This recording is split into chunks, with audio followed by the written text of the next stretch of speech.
Isang magandang araw po sa bawat isa.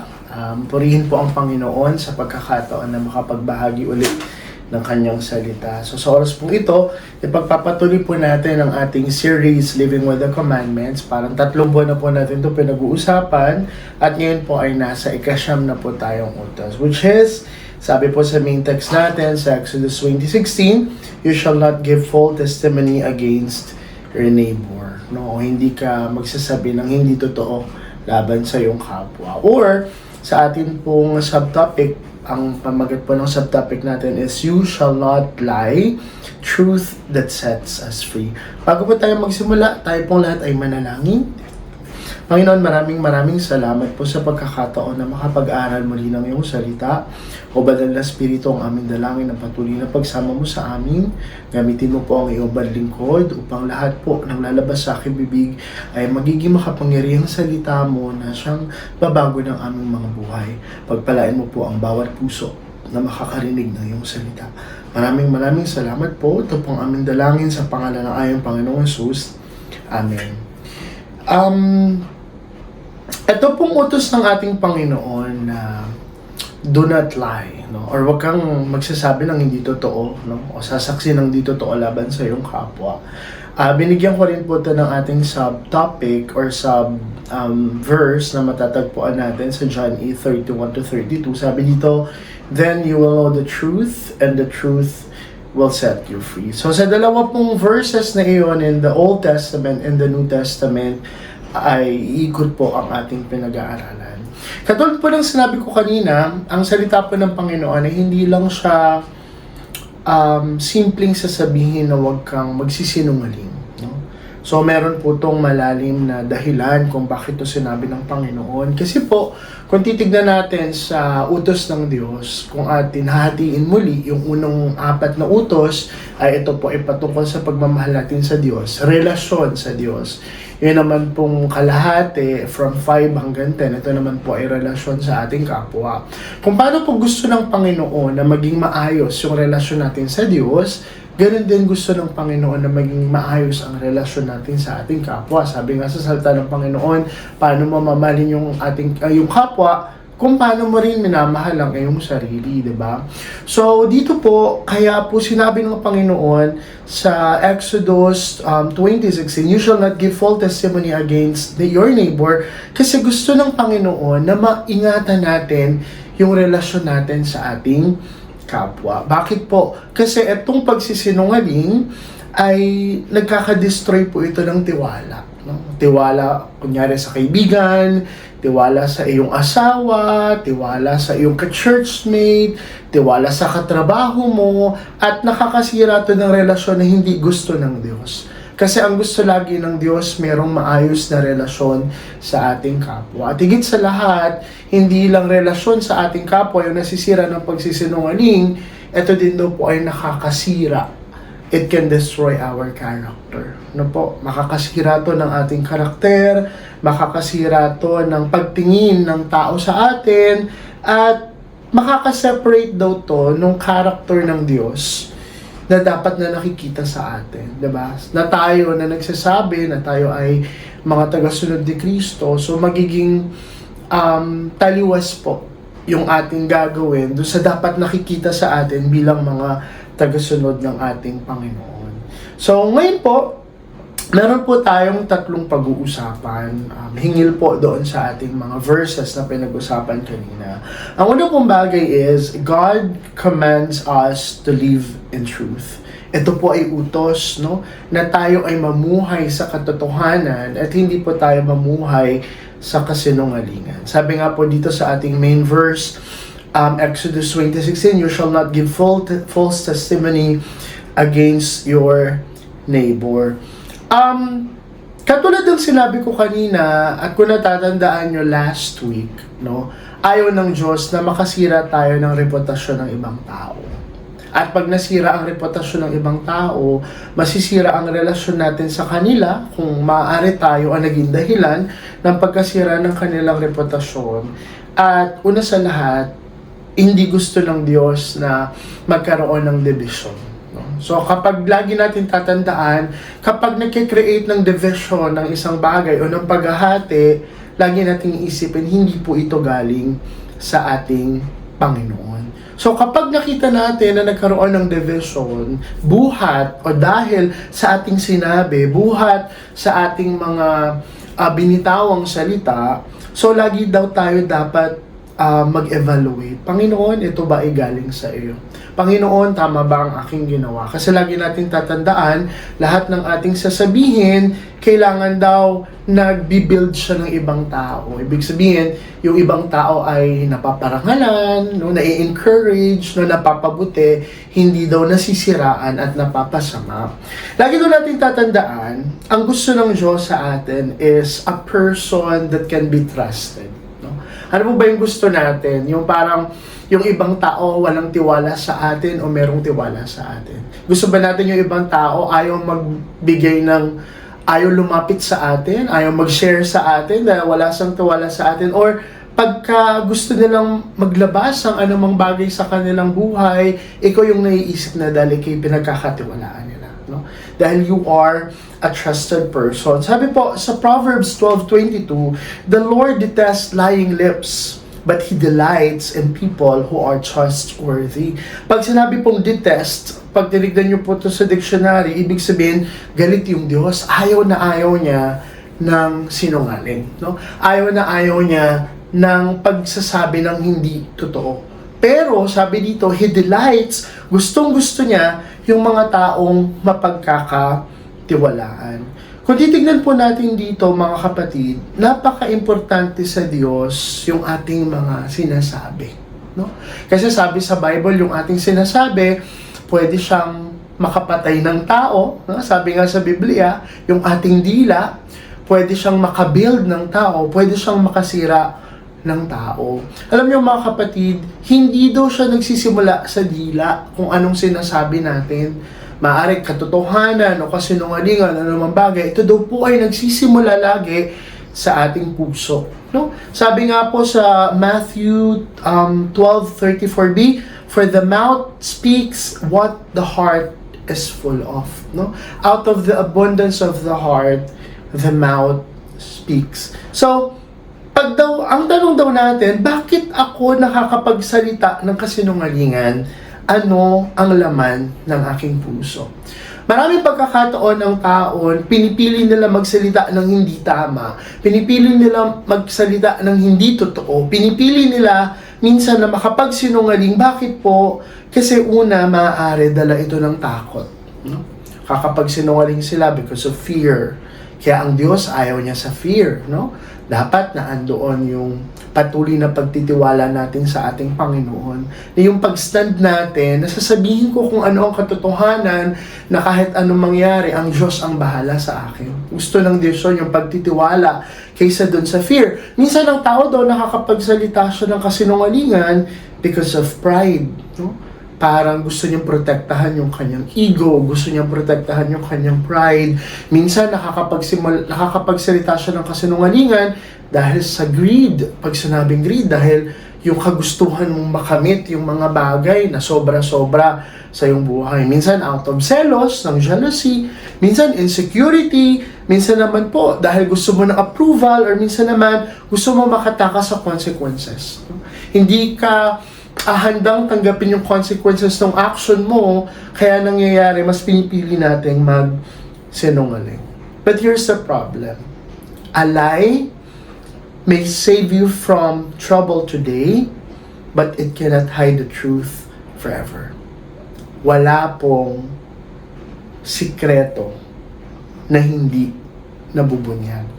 Maraming pagkakataon sa ating buhay, mapakabataan, mapakababaihan, mapakalalakihan, minsan napipili natin magsinungaling laban sa ating kapwa o nagsisinungaling tayo para protektahan ang ating sarili dahil nahihiya tayo na mabulgar yung bagay na mali natin ginawa.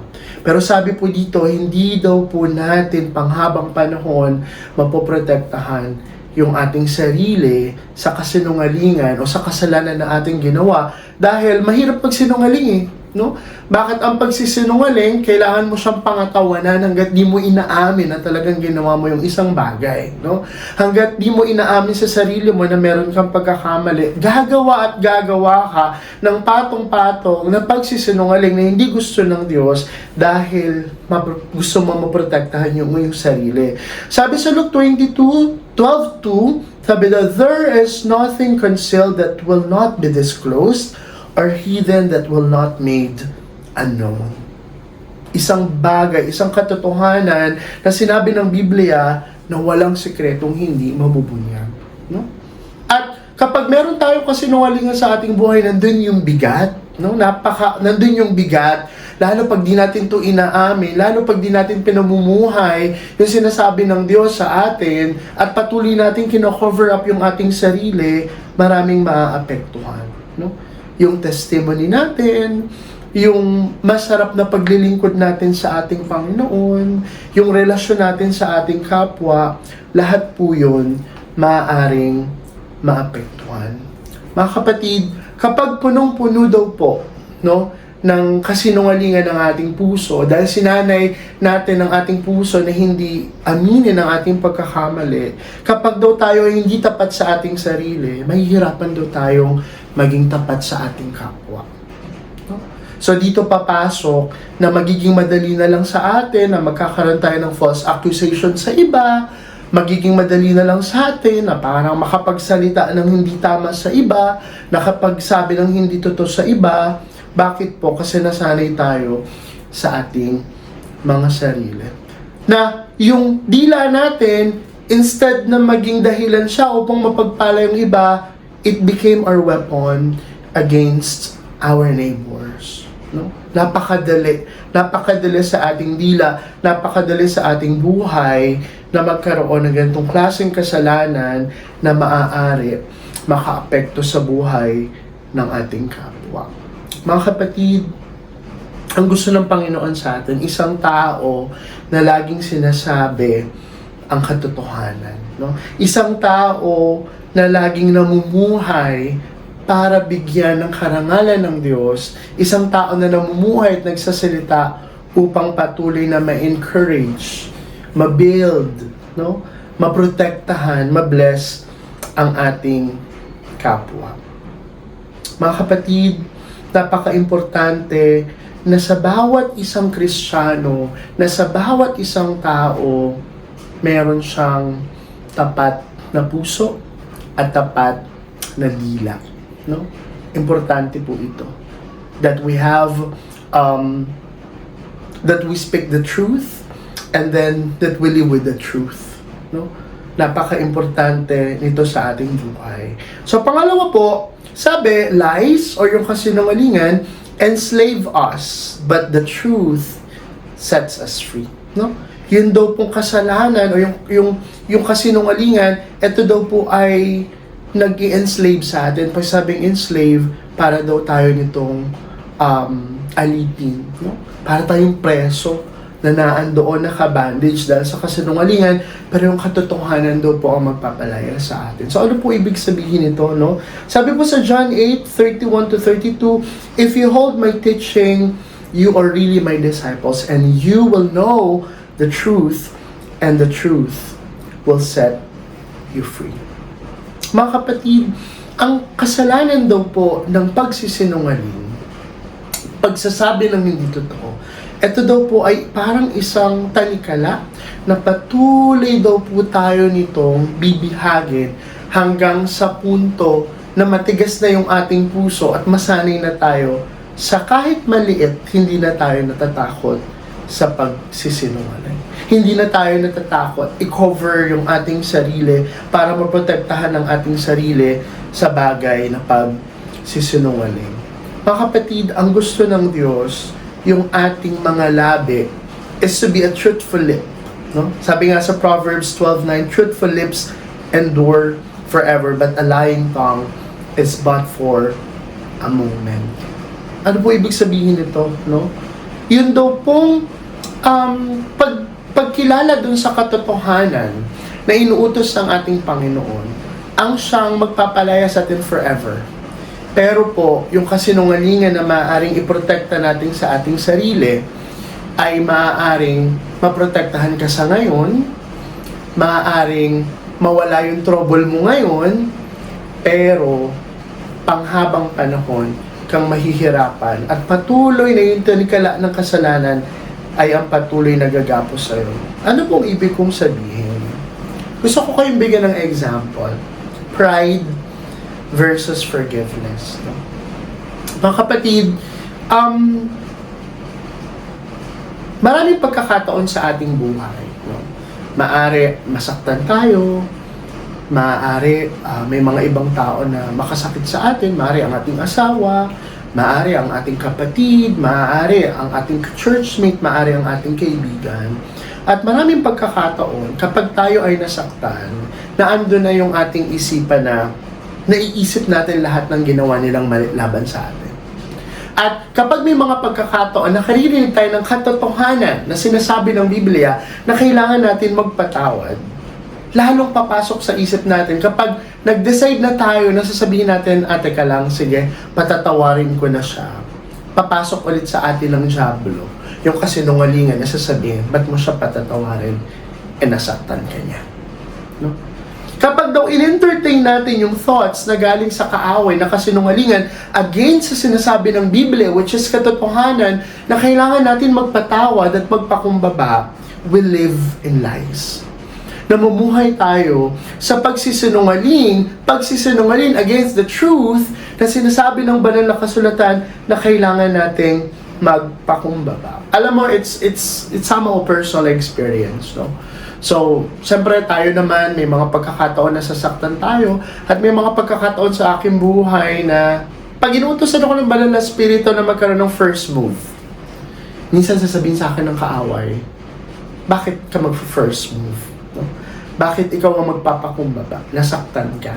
Wala kang ginawang masama. No? Wala kang ginawang masama. So, imbes na magpatawad ako, imbes na pakinggan ko yung sinasabi ng banal na kasulatan, magpapadaya ako sa kaaway and iisipin ko yung sakit na ginawa sa akin ng ibang tao. At habang iniisip ko yun, lalo kong kakalkalin yung sakit ng sugat hanggang pupunta na naman ako doon sa bagay sa isip ko na hindi ko siya patatawarin at hindi ako magpapakumbaba. Hanggang bumigat na naman sa aking puso ang galit at imbes na ako yung magpatawad, lalong namuo yung galit ko sa tao. Mga kapatid, kapag daw ganun ang ginawa natin, we live in lies. Hinahayaan natin na yung kasinungalingan na binibigay ng diablo sa ating isipan ay mamuhay sa ating buhay upang hindi natin makita yung katotohanan na sinasabi ng Panginoon na kailangan nating magpatawad. Mga kapatid, let us live in truth. Dapat ang isinasapamuhay natin kung ano ang sinasabi ng banal na kasulatan. At ang isang bagay na dapat nating gawin is to always accept the truth. And that is to accept that somehow in our life, we accept na meron din tayong pagkakamali. No? Kaya nga napaka-importante sa salita ng Panginoon, di ba? Sabi, huwag mong laging titignan yung iba. Lagi mong tignan yung sarili mo. Ano yung nagawa kong mali? Bakit ito nagsimula? Ano yung pwede kong gawin para maitama ito? At dahil dito, gusto kong gawin ng pagpapatawad kasi ito yung sinasabi ng banal na kasulatan. Mga kapatid, lahat ng bagay na pumipigil sa atin gawin ang sinasabi ng banal na kasulatan dahil sa lahat ng kasinungalingan sinasabi ng kaaway, we live in the lies of the enemy. At mamamatay ng mamamatay ang alin? Yung relasyon natin sa ating kapwa because of that. Mamamatay ng mamamatay yung apoy ng ating pagmamahal because of that. And even yung peace na meron tayo sa harapan ng Panginoon, mamamatay ng mamamatay at mawawala. Bakit? Because we keep on living in the lies of the enemy. Ang gusto ng Diyos, laging nandun yung ating isipan kung ano ang sinasabi ng banal na kasulatan. Kaya napaka-importante, we study the Word of God, we listen to the Word of God, and we apply the Word of God para lang sa gayon, mapagtagumpayan natin anumang kasalanan na gusto ng kaaway. Alam nyo, sabi dito sa Acts 5:1-11, kung alam nyo yung storya ni Ananias at Sapphira, matindi po yung nangyari sa kanila. Nagsinungaling sila. No? Bakit? Nung binenta po nila yung kanilang property, tapos yung pinagbentahan, pinresent nila sa mga apostol, hindi po nila sinabi yung totoong napagbentahan nila. At sabi po sa Acts 5:4, sabi po ni Peter, "You have not lied just to human beings, but to God." No? Mga kapatid, maaari tayong makapagtago sa tao, maaaring maraming pagkakataon na patuloy natin protektahan yung sarili natin sa kasinungalingan, na maaari hindi natin inaamin kung ano man bang ang pagkakamali natin, pero alam ng Diyos ang lahat. Alam ng Diyos ang lahat. We can hide things from the people, but we cannot hide from God. Alam nyo, nangyari po kay Ananias at Sapphira, namatay po sila. No? Namatay po sila. At katulad ng sinabi ko kanina sa inyo, when we keep on lying to ourselves, kapag pinapakinggan po natin yung kasinungalingan na patuloy na sinasabi ng kaaway, anumang bagay iyan na nagpapalayo sa atin sa Panginoon, nagpapalayo sa atin sa pagsunod sa katotohanan na sinasabi ng Panginoon, marami pong mamamatay sa atin. Ano yun? Mamamatay yung ating peace, mawawala yung encouragement, mawawala yung magandang relasyon natin sa kapwa natin, mawawala yung paglilingkod natin. Bakit? Kapag meron kang kasalanang kinikip-kip, lagi natin tatandaan, gagamitin po yan ng kaaway para tayo mapalayo sa Panginoon. Kaya napaka-importante that we accept kung anong pagkakamali natin, we move forward and we accept the truth so that the truth will set us free. No? Ang sarap kaya nun, nung parang totally yung sikreto, yung kahihiyan na maaari tinatago natin, i-share natin sa isang leader, and then they prayed for us, or he or she prayed for us, for me, and then isinuko natin sa Panginoon, we become so truthful in front of the Lord, pinakamasarap. Para ka nabunutan ng tinig. Nandun yung courage mo to accept the consequences of your action. Minsan kasi ang tao, ayaw nilang aminin ng pagkakamali kasi sakot sila sa consequences. Pero alam nyo, ang pinakamatinding consequence na siguro dito, yung wala kang peace sa puso mo at di mo mabigay ng buong puso, buong buhay mo sa Panginoon kasi namumuhay sa kasinungalingan. Pero alam nyo, pinakamasarap dito, yung sasabihin mo sa Panginoon, Panginoon, nagkamali ako. Panginoon, nagsinungaling ako. Panginoon, natakot ako. Panginoon, gusto ko lang protektahan ng sarili ko. Panginoon, natatakot ako ng husgahan ng mundo. Pero ngayon, O Diyos, narito ako. Inaamin ko anuman mga bagay na pagkakamali ko, anumang mga lapses ko sa'yo. Eto ako, Panginoon, tulungan mo ako. And then, God will suddenly give you the wisdom, and then God will give you the courage, the faith, to open it. And to tell everybody else that you made a mistake. At ang magandang bagay dito, people of God will not judge you, but will embrace you. And they will give you chance, because God gives us a lot of chances. Isang bagay na mahirap gawin, to accept. Pero isang bagay na napakagandang gawin, kasi ito yung magpapalaya sa atin. At because we have that kind of freedom, hindi na mapipigilan anumang gustong pagpapala sa atin ng ating Panginoon. 1 John 1:9, if we confess our sin, and He is faithful and just, and He will forgive us our sins and purify from all unrighteousness. The truth may expose us, but God's grace can restore us. Alam nyo, marami pong namumuhay sa kasinungalingan, maraming mga tao na mamumuhay sa kasalanan, natatakot silang aminin, natatakot nilang sabihin sa Panginoon na talagang ganito sila. Pero alam nyo, namumuhay sila sa bandage. Mahirap. No? Pero sa lahat ng merong pag-amin sa kanilang nagawa, sa lahat ng namumuhay sa katotohanan at hindi sa kasinungalingan, dito nagsisimula ang pagpapalo. Alam niyo, mabuti ang Diyos. Ang gusto ng Diyos ang pusong mapagkumbaba. No? Isang pusong mapagkumbaba na handang tanggapin ang kanyang pagkakamali at hindi mamuhay sa lahat ng kasinungalingan sinasabi ng kaaway. Not to protect ourselves from what we did, but to show everybody that we are willing to accept our mistake because God's grace can restore us and God can understand us. Huh? Pangatlong bagay po, truth must become a way of life. Kanina, it's a command, no? Ngayon, it needs to be a way of life. Na yung sa buhay natin, yung katotohanan, kailangan ito yung ating ipinamumuhay. Sabi po sa Ephesians 4:25, therefore, each of you must put off falsehood and speak truthfully to your neighbor. Put off falsehood. Yung pretensions, no? Ayaw ng Diyos ng pretensions. Ayaw ng Diyos ng pagkukunwari. Yung parang may mga pagkakataon, parang akala natin sa sarili natin we're okay. Pero ang totoo, meron kailangang i-deal sa atin. Na akala natin sa buhay natin, okay lang yung ganito, yung mga petty sins, yung mga bagay na sinasabi natin, akala natin okay lang, pero ang totoo, merong problema sa atin. Ang gusto ng Diyos, we need to always speak what is true. No? Speak truthfully.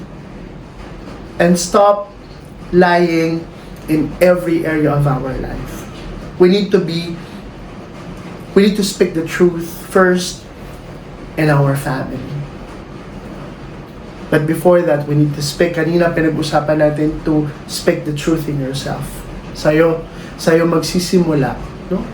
That you need to guard your heart. Kasi kung ano yung laman ng puso, yung sinasabi ng bibig. So pag nagawa mo yon, you start with your family. Kamusta ka sa loob ng iyong pamilya? Do you speak the truth in love? Alam nyo, isang bagay na character ko, gusto ko pinag-uusapan ng mga bagay para maayos. Pero isa sa natutunan ko, you always need to speak the truth in love. Kasi ang tunay, sabi nga no, kahit sa quotation sa mundo, ang tunay na kaibigan, sinasabi ang katotohanan.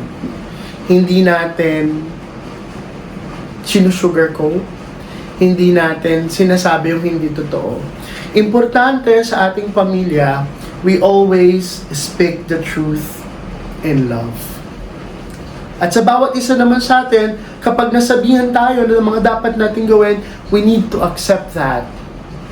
We need to accept the truth so that we can live by the truth. Yung katotohanan na gusto ng Diyos sa bawat isa sa atin.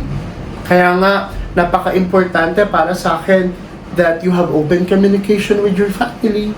No? At isa sa lagi namin pinag-promote is to have a family altar para lang sa gayon, malaya niyong masabi yung mga bagay na merong pag-ibig. No? Ito challenge ko sa bawat pamilya. Talk to your family members. Talk which is not right. Talk the truth.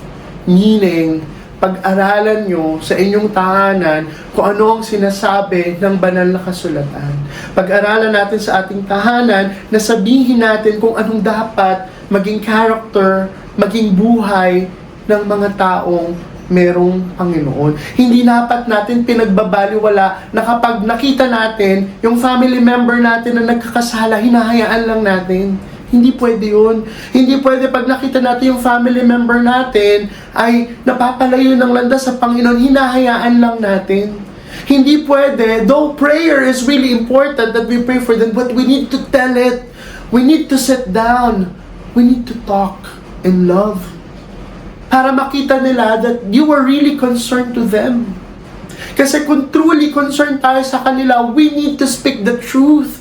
Kailangan sabihin natin sa kanila kung anong mali. Kasi minsan mababalitaan natin, may isang pamilya, Merong mga members ng family, may mga ginagawang hindi tama, but I don't know if you deal with that. Ang gusto ng Panginoon is starting with our family, we speak the truth. Sinasabi natin kung ano ang tama. Huwag nating hayaan na mamuhay yung family member natin sa kasalanan. Alam nyo, I am not perfect. My wife is not perfect. But we speak the truth inside our family. That is why nababago yung aming buhay. Bakit? Kasi sinasabi natin sa bawat isa, sa isa't isa kung ano yung tama. And we need to speak the truth in love so that they will understand more. Kasi minsan, when we speak the truth with hatred and anger, di nila maiintindihan. Kaya napaka-importante yung family altar, napaka-importante yung open communication, and then you show them that you love them. That is why you're speaking the truth. Do not hide the truth. Kapag mali sa pamilya, lalo sa Kristiyanong pamilya, it's wrong. Hindi pwede nating hayaan. Kasi kung tunay natin silang mahal, masaktan man sila doon sa katotohanan, pero yung sakit na yung panandalian lamang, pero panghabang panahon yung magandang resulta nito. Start in you and start in your family, speaking the truth. And especially truth in your Christian life. This is very important. Mga kapatid, it's all about being so true and honest to God. Sa totoo lang, wala naman tayong maitatago sa ating Panginoon. Accept. Kapag ka sinabi na sa'yo ng Panginoon na hindi dapat, you need to accept and ask forgiveness to the Lord. And He will change your life. Because in fact, we cannot hide our mistake. We cannot hide our failures. We cannot hide our weakness. We cannot pretend in front of God. We cannot pretend in front of everybody else. We can serve with pretensions, but it lacks power and anointing. But when we open our heart to the Lord and we live in the truth, you will walk securely and you will minister powerfully. Mga kapatid, 3 things na natutunan ko. I must be truthful to myself and to others. And I must be truthful to God. To myself, to others, and before God. Mga kapatid, sa totoo lang, yung ating verse na the truth will set you free, it's not actually a statement. The truth is actually a person. It's Jesus. God said, John 14:6, I am the way, the truth, and the life. Truth is not a simply idea or a principle. Truth has a name, and the name is Jesus, our Lord and Savior. Sabi nga, we need Jesus. Why? Because according to Romans 3:23, for all have sinned and fall short of the glory of God. So that when we accept Jesus in our life, He can reveal Himself to us and He can set you free. Now, my question is, if you say that you accept Jesus in your life as your Lord and Savior, you have the truth in your life.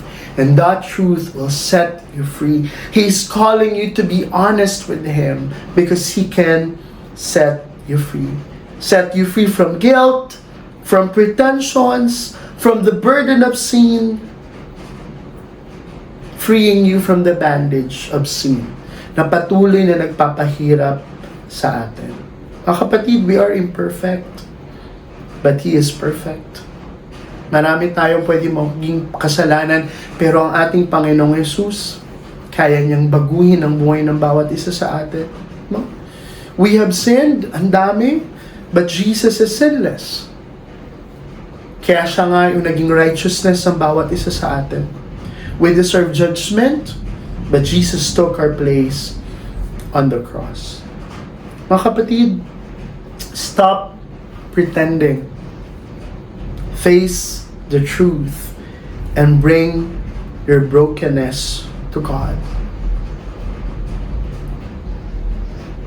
somehow the truth, pwede siya mag-reveal ng mistake natin, but do not worry because Jesus offers forgiveness.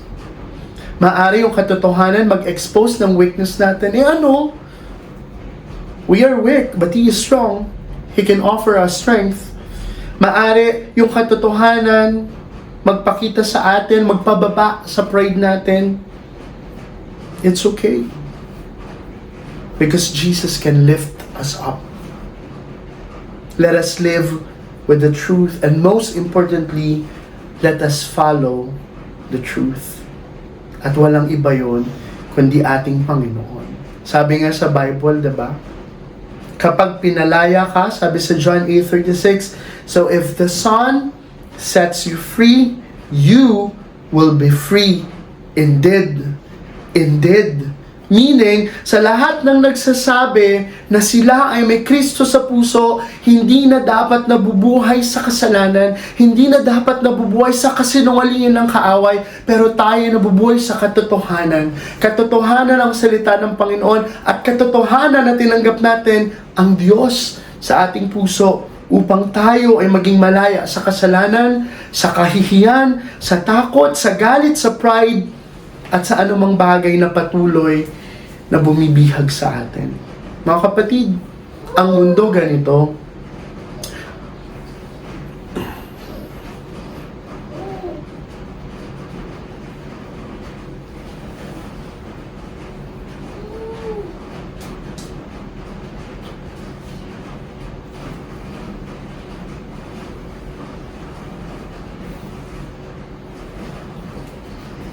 Sa mundo natin ganito, ang sabi ng mundo, huwag ka na magtago, ilabas mo kung sino ka. That's the world.